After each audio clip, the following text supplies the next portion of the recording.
안녕하세요. 오늘도 말씀으로 하루를 시작하면서 그 심령 깊은 곳에부터 감사와 기쁨이 넘쳐나는 그런 하루가 되기를 주님의 이름으로 축복합니다. 오늘 본문 말씀은 창세기 10장입니다. 제가 대표로 읽도록 하겠습니다. 노아의 아들 셈과 함과 야벳의 족보는 이러하니라. 홍수 후에 그들이 아들들을 낳았으니 야벳의 아들은 고멜과 마곡과 마대와 야한과 두발과 메색과 디라스요, 고멜의 아들은 아스그나스와 리밧과 도갈마요, 야완의 아들은 엘리사와 달시스와 기띔과 도다님이라. 이들로부터 여러 나라 백성으로 나뉘어서 각기 언어와 종족과 나라대로 바닷가의 땅에 머물렀더라. 함의 아들은 구스와 미스라임과 붓과 가나안이요, 구스의 아들은 스바와 하윌라와 삽다와 라하마와 삽드가요, 라하마의 아들은 스바와 드단이며, 구스가 또 니므롯을 낳았으니 그는 세상의 첫 용사라. 그가 여호와 앞에서 용감한 사냥꾼이 되었으므로 속담에 이르기를 아문은 여호와 앞에 니므롯같이 용감한 사냥꾼이로다 하더라. 그의 나라는 신할 땅의 바벨과 에렉과 악갓과 갈레에서 시작되었으며, 그가 그 땅에서 아수르로 나아가 니느웨와 르호보딜과 갈라와 및 니느웨와 갈라 사이에 레센을 건설하였으니 이는 큰 성읍이라. 미스라임은 루딤과 아남임과 르하딤과 납두힘과 바드루심과 가슬루힘과 갑도림을 낳았더라. 가술림에게서 블레셋이 나왔더라.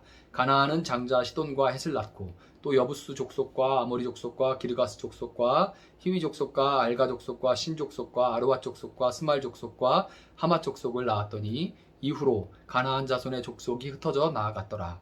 가나안의 경계는 시돈에서부터 그라를 지나 가사까지와 소돔과 고모라와 아드마와 스보임을 지나 라사까지였더라. 이들은 함의 자손이라. 각기 족속과 언어와 지방과 나라대로였더라. 셈은 에벨 온 자손의 조상이요 야벳의 형이라. 그에게도 자녀가 출생하였으니 셈의 아들은 엘람과 아수르와 아르박삿과 룻과 아람이요, 아람의 아들은 우스와 훌과 게델과 마스며, 아르박삿은 셀라를 낳고 셀라는 에벨을 낳았으며, 에벨은 두 아들을 낳고 하나의 이름을 벨렉이라 하였으니 그때의 세상이 나뉘었으며, 벨렉의 아우의 이름은 욕단이며, 욕단은 알모닷과 셀렙과 하살마웻과 예라와 하도람과 우살과 디글라와 오발과 아비마엘과 스바와 오빌과 하윌라와 요밥을 낳았으니 이들은 다 욕단의 아들이며, 그들이 거주하는 곳은 메사에서부터 스발로 가는 길의 동쪽 산이었더라.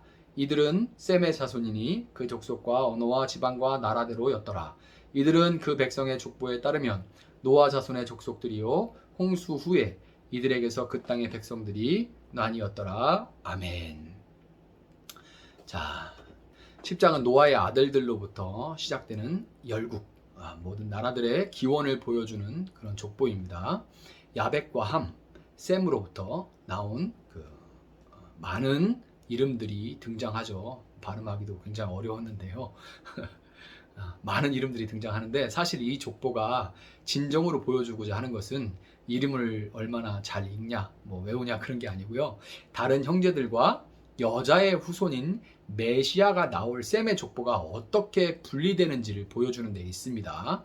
다른 형제들과 여자의 후손인 메시아가 나올 셈의 족보는 어떻게 다르냐, 이거를 어떻게 분리되느냐, 이거를 보여주는데 이 족보의 목적이 있습니다. 창세기의 족보는 우리가 일반적으로 생각하는 것처럼 모든 자녀들의 이름이 다 일일이 기록되어 있는 것이 아니라 목적을 가지고 대단히 짜임새 있게 발췌돼서 그렇게 만들어져 있습니다. 그런 족보예요. 이름들을 그래서 이제 세어보면, 여러분 안 세볼 줄 압니다. 그래서 제가 세봤는데 총 70개의 민족들이 등장합니다. 총 70개예요.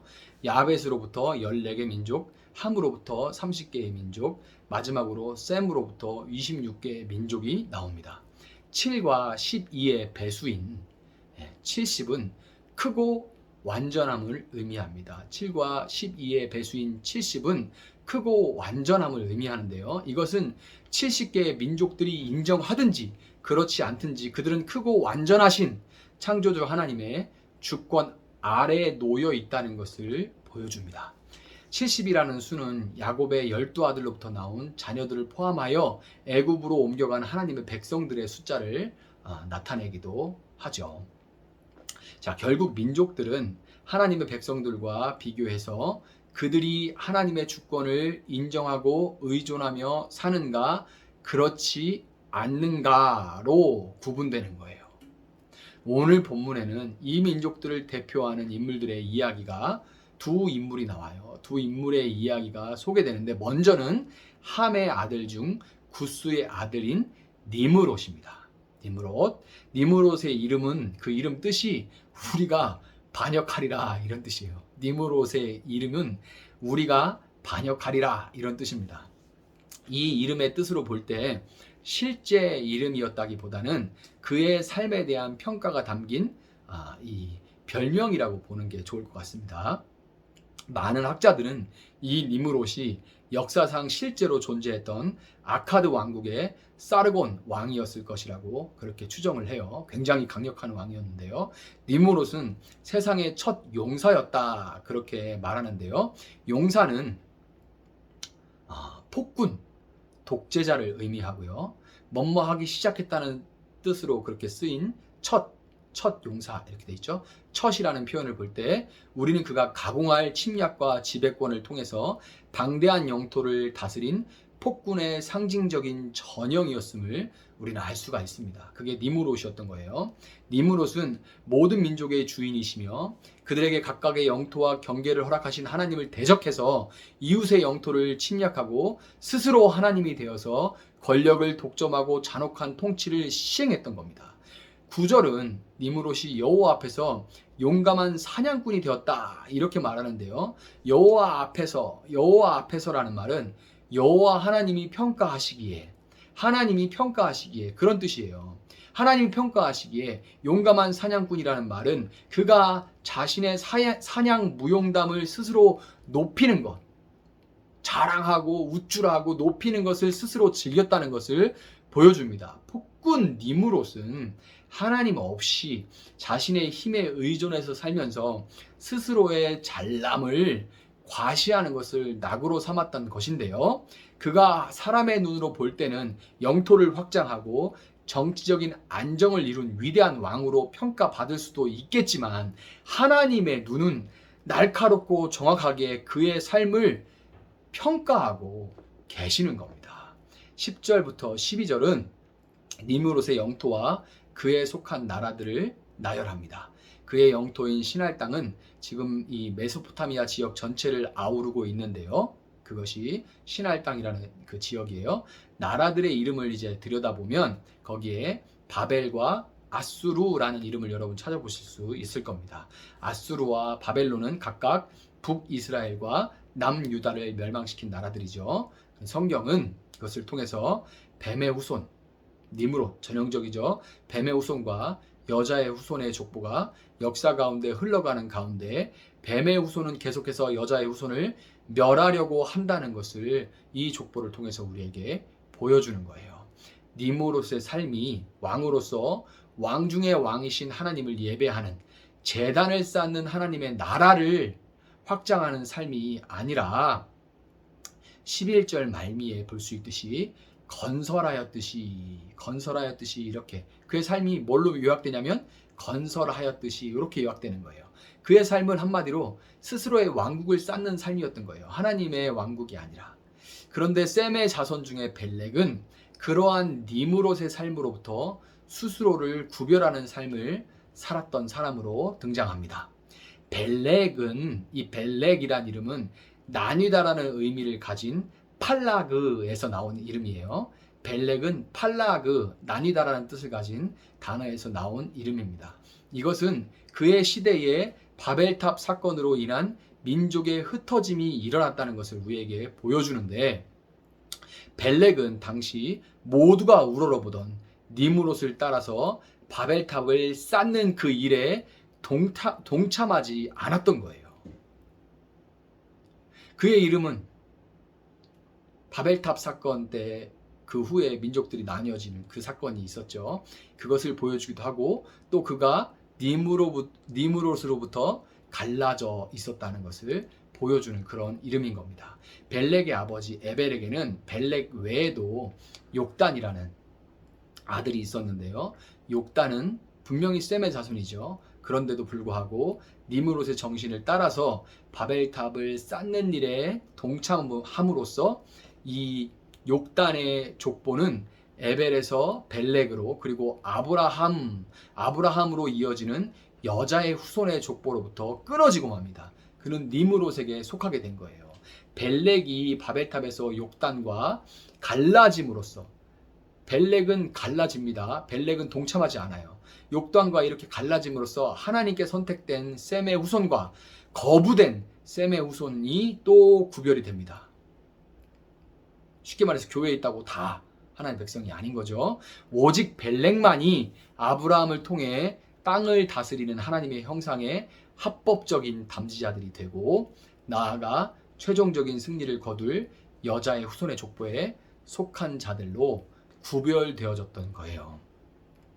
여러분, 시종 문화였던 과거에 비해서 개인주의가 발전하는 그런 현대에 사는 우리에게 족보라는 것은 익숙하지 않은 것이 사실입니다. 그렇지만은 역사에 흐르는 이 두 후손의 족보에서 우리는 어떤 족보에 우리가 속해 있는지를 생각해 봐야만 합니다. 그리고 그 후손으로 살아가기 위해서는 니므롯과 같이 스스로 왕되어 자신의 왕국, 자신의 아성을 쌓으려는 삶에서 나뉘어져야만 하는 거예요. 아수르와 바벨론의 힘에 의해서 이스라엘이 멸망했던 것처럼 벨렉과 같이 이 땅에서 세상 정신에서 자신을 구별하여 구별된 삶을 사는 것은 고난을 피할 수가 없는 그런 삶입니다. 그렇지만 여러분, 비록 이스라엘이 망한 것처럼 보이는 그때에 하나님은 이방 땅으로부터 남은 자들을 건지셔서 이스라엘을 본토로 돌아오게 하셨던 것처럼 하나님은 어떤 처지와 형편에 놓였든지 반드시 여러분을 건지시고 최종 승리를 거두게 하실 거라는 것을 여러분 믿으시기 바랍니다. 역사를 통해서, 족보라는 것은 그대로 역사죠. 역사를 통해서 한결같으신 그 신실함을 보이신 하나님을 신뢰하면서 오늘도 나뉘어지는 벨렉의 삶을 선택하고 살아가는 하루가 되기를 주님의 이름으로 축복합니다. 제가 먼저 한번 기도하겠습니다. 사랑하신 하나님, 감사합니다. 오늘도 말씀을 통하여서 저희 심령 가운데 마음문을 두드려 주시고 우리와 교제를 나누시기를 원하시는 하나님, 우리가 기억하고 이렇게 나아갑니다. 주님, 이 시간에 정말 우리가 하나님 말씀을 듣고 니므롯의 삶이 아니라 벨렉의 삶을 선택하고 살아가기를 소원합니다. 하나님, 그러나 정말 그렇게 살아갈 때에 아수르와 바벨론의 강력한 힘 앞에 무력했던 이스라엘과 같이 참으로 세상 정신 앞에 그 급류 앞에 무력한 우리 자신을 고백할 수밖에 없습니다. 하나님, 우리를 도와주시고 우리를 새롭게 하시고 하나님의 영원한 평가를 바라보며 살아갈 수 있는 우리가 되게 하시고, 하나님, 그 일을 위하여서 우리가 기도할 때 세임 주시고 능력 주시고 때를 따라 공급하신 하나님의 은혜를 오늘도 충만히 경험하는 귀한 우리 성도님 될 수 있도록 하나님 함께하여 주시옵소서. 그렇게 행하실 주님을 신뢰하며 감사하며 예수님의 이름으로 기도합니다. 아멘. 우리 이어서 말씀 붙들고 계속해서 기도하겠습니다.